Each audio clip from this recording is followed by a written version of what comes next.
नमस्कार दोस्तों, news today में आपका स्वागत है। बिहार की राजनीति में एक बार फिर भूचाल आया हुआ है। यह भूचाल चिराग पासवान के बहनोई अरुण भारती के एक ट्वीट के बाद आया। अरुण भारती जी ने कल सुबह अपने सोशल मीडिया हैंडल पर एक ट्वीट किया। वो चिराग पासवान को लेकर ट्वीट था कि चिराग पासवान बिहार विधानसभा चुनाव लड़ेंगे और बिहार के किसी एक जनरल सीट से लड़ेंगे। यानी कि चिराग पासवान अभी केंद्र में मंत्री है, सांसद है, तो वो केंद्र में मंत्री सांसद रहने के बावजूद वो बिहार में विधायक का चुनाव लड़ेंगे और बिहार के किसी जनरल सीट से लड़ेंगे।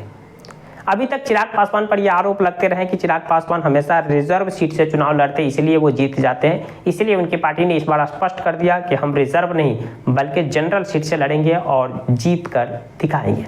जैसे ही सोशल मीडिया हैंडल ट्विटर पर ये पोस्ट हुआ, उसके बाद से बिहार की राजनीति में भूचाल आ गया। भूचाल आना लाजमी था। अलग अलग तरह की खबरें चलने लगी, अलग अलग तरह के थ्योरी आने लगे, अलग अलग तरह के समीकरण बैठने लगे। इस पोस्ट के बाद बिहार की राजनीति को लेकर अलग तरह की चर्चाएं शुरू हो गई, अलग अलग तरह के दावे होना शुरू हो गए कि क्या बिहार में एक बार फिर बीजेपी चिराग पासवान के साथ मिलकर नीतीश कुमार के साथ खेल रही है, यानी नीतीश कुमार के खिलाफ चक्रव्यूह रच रही है 2020 वाला। जैसा कि आप जानते होंगे 2020 में कहा जा रहा है कि चिराग पासवान और बीजेपी ने जो चक्रव्यूह रचा था, इसके नतीजे के तौर पर नीतीश कुमार का राजनीतिक कद काफ़ी घट गया था और वो 42-43 सीट पर सिमट गए थे। तो क्या इस बार फिर बीजेपी वही खेल खेल रही है जो 2020 में खेली, लेकिन उसका परिणाम उन्हें नहीं मिला? तो इस बार क्या बीजेपी को लग रहा है कि हम उसी खेल खेल कर हम अपना जो सपना है वो पूरा कर सकते हैं? इनके अलावा क्या चिराग पासवान अपने आप को सीएम के फेस के रूप में देख रहे हैं और अपना सीएम बनने का सपना लेकर बिहार में विधानसभा चुनाव लड़ने की घोषणा कर रहे हैं?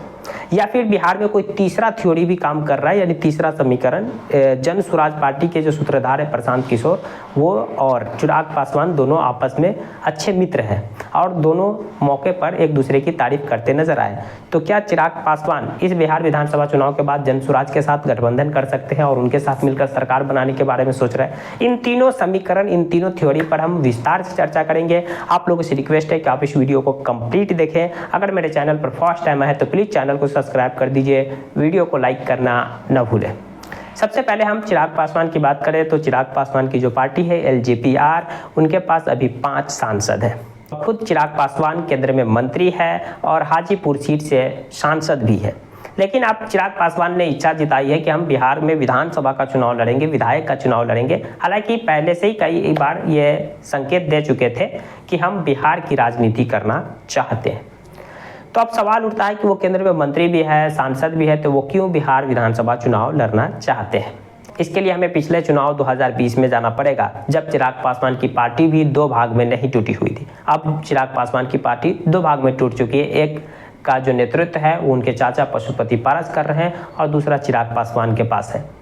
उस समय ये पार्टी एक थी और चिराग पासवान के पिता जो रामविलास पासवान है वो भी दुनिया में थे, लेकिन सारे राजनीतिक फैसले लेने के लिए चिराग पासवान पर छोड़ दिए थे। उस चुनाव में चिराग पासवान नीतीश कुमार पर काफ़ी ज़्यादा हमलावर दिखे, नीतीश कुमार पर काफ़ी ज़्यादा अटैक करते दिखे, उस गठबंधन का हिस्सा होने के बावजूद भी। नतीजा ये हुआ कि चिराग पासवान ने अंत में फैसला किया कि हम इस गठबंधन में नहीं रहेंगे, अलग चुनाव लड़ेंगे और खास करके सीट शेयरिंग को लेकर के आपस में समन्वय नहीं बैठ पाया, यानी आपस में सहमति नहीं बन पाई। नतीजा के तौर पर जेडीयू और बीजेपी साथ चुनाव लड़ी और यहाँ पर चिराग पासवान अलग हो गए। कहा जा रहा है कि इस पूरे घटनाक्रम के पीछे बीजेपी ही थी और चुनाव में ये देखने को भी मिला कि चिराग पासवान ने जहाँ जहाँ पर जेडीयू के कैंडिडेट खड़े थे वहाँ वहाँ अपने कैंडिडेट उतार दिए, बीजेपी के कैंडिडेट के सामने अपने उम्मीदवार नहीं उतारे और पूरे चुनाव में मोदी का हनुमान कहकर प्रचार प्रसार करते नजर आए। इसका परिणाम ये हुआ कि जेडीयू को काफ़ी नुकसान हुआ, जेडीयू की सीटें आधी हो गई। जेडीयू परिणाम आने के बाद जेडीयू की सीटें 43 पर सिमट गई और राजनीतिक विश्लेषकों ने आकलन किया कि ये नुकसान चिराग पासवान के कारण हुआ है। वहीं बीजेपी इसके जरिए ये खेल खेलना चाह रही थी। बीजेपी का जो अब तक बिहार में सरकार बनाने का सपना अधूरा है, वो सारे प्रयोग कर चुकी है। बीजेपी अब तक अपना सीएम नहीं दे पाई है। 2020 में बीजेपी ने एक खेल खेला कि क्यों ना हम जेडीयू के साथ रहकर जेडीयू को कमज़ोर कर दे और मैं और चिराग मिलकर के सरकार बना ले। बीजेपी समझ रही थी कि 70-80 सीटें हम ले आएंगे और चिराग पासवान 20-30 सीट अगर उधर से ले आते हैं तो हमें नीतीश कुमार की ज़रूरत नहीं पड़ेगी, हम यूं ही सरकार बना लेंगे, अपना सीएम दे देंगे। लेकिन ऐसा हुआ नहीं, परिणाम इसके अलग रहे। चिराग पासवान 1 सीट जीतने में सफल रहे और बीजेपी लगभग 70-75 सीटें जीत ली। जेडीयू वहां पर 43 सीट जीतने में सफल रही। यानी कि बीजेपी को अभी भी सरकार बनाने के लिए जेडीयू की ज़रूरत थी और वही हुआ। जेडीयू के जो लीडर है नीतीश कुमार फिर एक बार सीएम बन गए। 5 साल बाद फिर एक बार वैसा ही खेल होता दिख रहा है। एक बार फिर बीजेपी चिराग पासवान को आगे कर जेडीयू के साथ खेल खेलना चाह रही है। यहाँ पर बीजेपी इस कदम से 2 खेल खेलना चाह रही है। सबसे पहला ये कि बीजेपी अब तक बिहार में कोई एक बड़ा सार्वमान्य चेहरा नहीं दे पाई है, जिसके कारण बीजेपी को अभी भी नीतीश कुमार के पीछे ही चलना पड़ रहा है। जैसा कि इस चुनाव में भी बीजेपी स्पष्ट कर चुके हैं कि हम ये चुनाव नीतीश कुमार के चेहरे पर ही लड़ेंगे, लेकिन सीएम को लेकर के अभी तक स्पष्ट घोषणा नहीं हुई है कि बिहार विधानसभा चुनाव के बाद सीएम नीतीश कुमार ही होंगे, बस उनके चेहरे पर लड़ेंगे। तो यानी बीजेपी के पास कोई एक बड़ा सा चेहरा नहीं है। तो चिराग पासवान को आगे कर नीतीश कुमार जी और चिराग पासवान के जरिए वो राजनीतिक लाभ उठाना चाह रहे हैं कि चिराग पासवान एक तौर से दलित के चेहरे के तौर पे जाना जा रहा है, तो दलित वोट बैंक को अपने साथ लाया जाएगा और नीतीश कुमार के जो वोटर है वो तो है।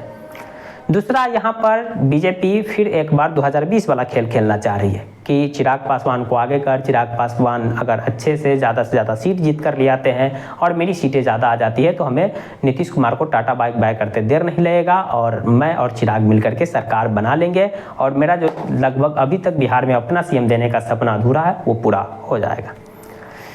तीसरा जो यहाँ पर समीकरण है वो जन सुराज के सूत्रधार प्रशांत किशोर के साथ। जैसा कि आप जानते होंगे कि चिराग पासवान और जन सुराज के जो सूत्रधार है प्रशांत किशोर एक दूसरे को अपने अच्छे मित्र बता भी चुके हैं और इन दोनों के बीच की दोस्ती दिखती भी है। कई मौके पर इन दोनों एक दूसरे की तारीफ करते नजर आए। चिराग पासवान भी प्रशांत किशोर की कई मौके पर तारीफ करते नजर आए और प्रशांत किशोर जी भी चिराग पासवान के बारे में कई बार तारीफ कर चुके हैं कि चिराग पासवान वो लीडर है जो विशुद्ध रूप से जाति की राजनीति नहीं करते हैं। यहाँ पर 3 तरह की बातें चल रही। एक तो अगर चुनाव के बाद जनसुराज के पास इतनी सीट रहे कि वो चिराग पासवान के साथ मिलकर सरकार बना सकते हैं तो ये बिल्कुल संभव है, ये हो सकता है, बन सकता है, राजनीति में ये संभव है। दूसरा कि बीजेपी चिराग पासवान के साथ मिलकर जेडीयू के साथ खेल रही है, यानी कि अगर बीजेपी और चिराग पासवान के साथ इतनी सीटें आ जाए कि जेडीयू की ज़रूरत नहीं पड़ेगी तो बीजेपी जेडीयू को टाटा बाय बाय करते हुए अपना सरकार बीजेपी बना लेगी। तीसरा कि इस चुनाव में चिराग पासवान को एक तौर से चेहरे के रूप में प्रोजेक्ट कर बीजेपी दलित वोट बैंक को अपने साथ लेना चाह रही है, या यूँ कह सकते हैं कि दलित जो वोटर लोकसभा चुनाव में उनसे खसक गए हैं तो उनको अपने साथ रखना चाह रहे हैं। तो इस तरह के 3 जो समीकरण है, थ्योरी इस समय मीडिया हाउसेज में चल रही है।